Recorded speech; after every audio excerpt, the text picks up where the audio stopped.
reading books and watching videos, hearing lectures or talks about how to control and direct your chi, it can be very frustrating because what you're basically told one of two things. One, you, you use your mind to direct the chi, and or two, you use your breath, but they don't explain how.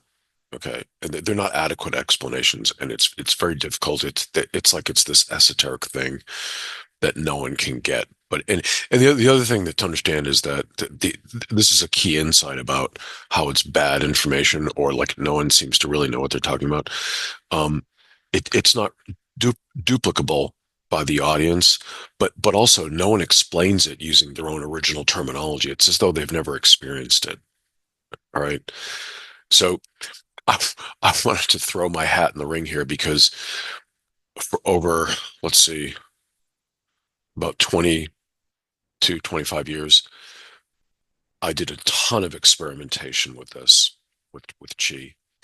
And I've developed over these years my own very elaborate method of controlling and directing chi.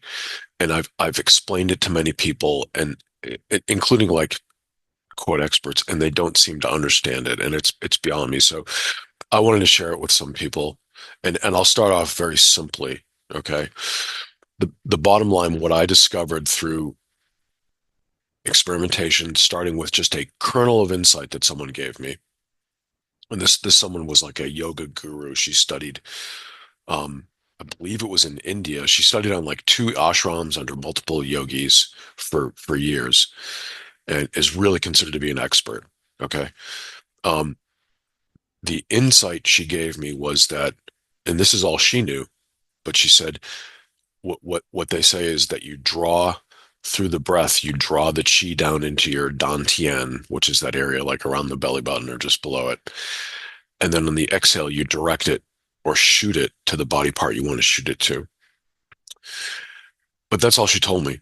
So I began experimenting with this when I was running. I am a runner. I stopped for about 3 years, the past 3 years, but I'm starting to get back into it. But all my life, I've been a runner.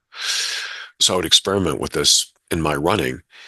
And when I would focus on, like my inhale and, bringing the chi down to my dantian, the only thing I could physically feel was the pressure wave created through my lungs expanding and compressing. So you're think of your when your lungs expand, it's like a balloon blowing up and it's pushing out in every possible direction, right? So imagine you immerse a balloon in water or sand and then blow it up. It's going to push out and move the water. It's going to move the sand, right? Well, that's what your lungs are doing to some extent within your torso when you inhale, right? It's like a balloon expanding. So I realized when I inhale, I can feel a wave of compression, right, from the lungs pushing down, up, down, out, right? But focusing on the downward motion, I can feel a pressure wave that moves down through my stomach into my pelvis. And that was the only energy, chi, that I could feel physically, right? So my theory is you have to feel the energy to be able to direct it, right?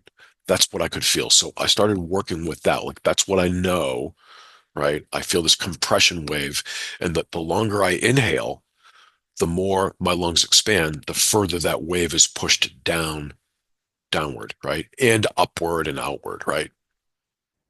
So this is the bottom line, all right? This is the bottom line. What I finally figured out over years, all right? I'm talking about years. I really analyzed this and studied it and practiced with it and experimented with it. What I figured out is that when they talk about using your breath to direct the chi, that's what they're talking about, but they never explain it. They're talking about harnessing the pressure wave that you can feel when you inhale and directing it to different parts of your body, right? So when you inhale without thinking, your lungs expand in every direction, right? So they're pushing out and creating pressure in every direction. What you can do, all right, what I figured out how to do, I have about three methods that I use to instead of having this expansion be diffuse, right, and go out in every direction, I have three methods I've developed for channeling that expansion, sort of like, so for example, containing it from moving upward into my head, right? So there's no movement upward, no expansion wave going upward. Um, so I contain it from going upward and just allow it to go downward, right?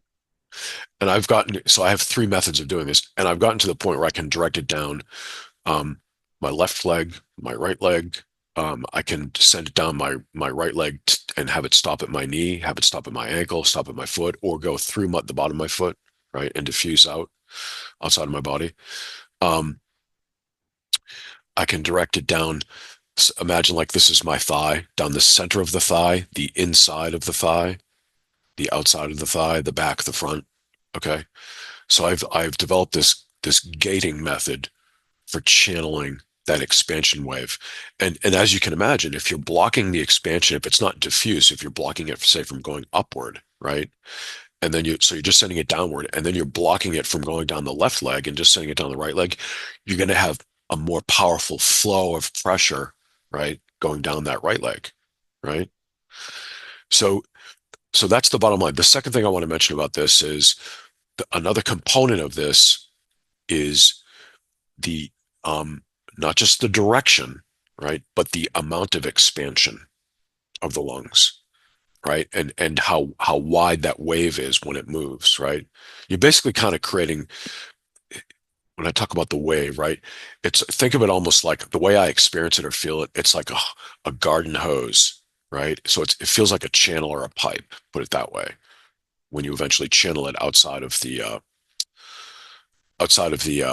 torso, right. It feels like a pipe of energy. Um, but here's the point. I have found that there is a an envelope almost, right, or a barrier around my entire body, right? And if I expand the lungs, I can feel it.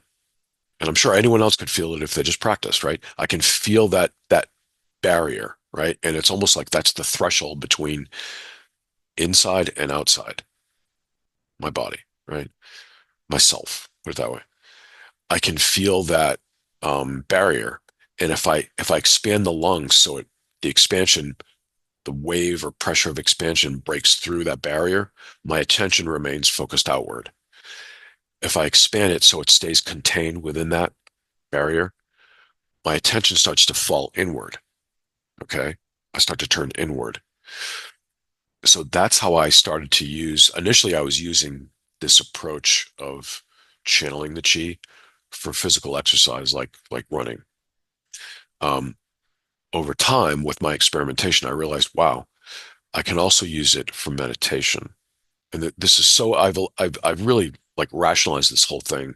I have all this detail, and I can't say it all in one video, right? It would take a lot of videos, but the bottom line is, so here's my point. This method that I have gross chi, what I call gross chi, which is the outward chi, the power chi, like running. And then I have subtle chi, right? Which is when I minimize the outward expansion of the lungs and start to sink inward. And I use the subtle chi methods to meditate. And there's a lot more about this, but I just want to lay that out there because I did a short video, and it didn't get a ton of views. I think it got like 1,000 views, but it got a very high subscriber rate from a small number of views, which tells me there's probably a lot of interest in this sort of material. So I'll end up doing more videos on this, but I just wanted, this is sort of like an introduction.